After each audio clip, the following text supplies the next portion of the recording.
நமக்கு சிவனுக்கு மிஞ்சி கடவுள் இல்லை. நான் அடிக்கடி சொல்றதை இங்க சொல்லித்தான் ஆரம்பிப்பேன். சிவபெருமானுக்கு சொல்லப்படுகிற அடையாளங்கள் வேறு எந்த கடவுளுக்கும் சொல்லப்பட முடியாது. அவருக்கு சொல்லுகிற அடையாளங்கள் வேறு கடவுளுக்கு கிடையாது.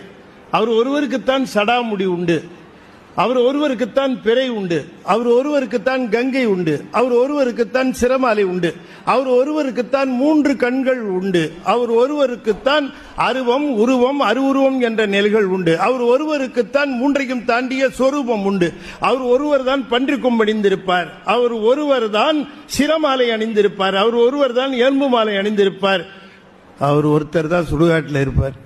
வேற எந்த சாமியாவது அந்த ஏரியாவுக்கு போதா பாருங்க. எல்லா சாமிக்கும் பயம் சுடுகாட்டை பார்த்து. நம்மால் அங்க டயஸ் போட்டு ஆடுறாரு. கோயில் சுடுகாடு கொல்புலித்தோல் நல்லாடையினார் மணிவாசகர். ஒரு இளைஞர் என்ன கேட்டார், ஐயா சிவபெருமான் இருக்கிற இடம் கோயில் நீங்களே சுடுகாடு நீங்களே, நாங்க எங்க போய் பார்க்கறதுன்னா. கேள்வி புரியுதா உங்களுக்கு? இந்த கேள்வியெல்லாம் வக்கனையா கேட்பான். நான் சொன்னேன், அப்பா ஒரு கோயில் இருக்கிறார், நீ கோயிலே போய் பாரு. ஆனா எல்லா பயிலும் கோயிலுக்கு வருவான்னு சொல்ல மாட்டேங்கிறான். இவன் கோயிலுக்கு தான் வரமாட்டேன்னு சொல்ல முடியுமே தவிர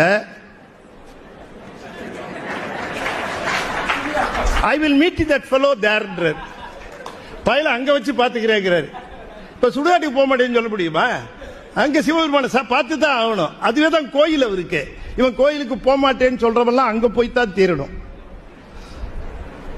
சிவபெருமான் முழுமுதற் பொருள், பிறப்பு இறப்பு இல்லாதவர். அவர் ஒருத்தர் தான் கடவுள். அவர் தான் பதி.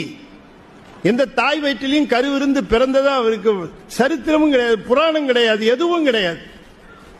ஒரு பேருக்கு ஒரு கதை கூட கிடையாது. இனிமே இட்டு கட்டினா உண்டு. அவருக்கு எந்த பிறப்பும் கிடையாது. பிறப்பு இறப்பு இல்லாதவர் தானே நம்முடைய பிறப்பு இறப்பை நீக்க முடியும். சொல்லுங்க.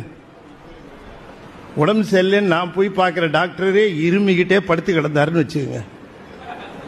என் நோய் எப்படி அவர் தீர்ப்பாரு?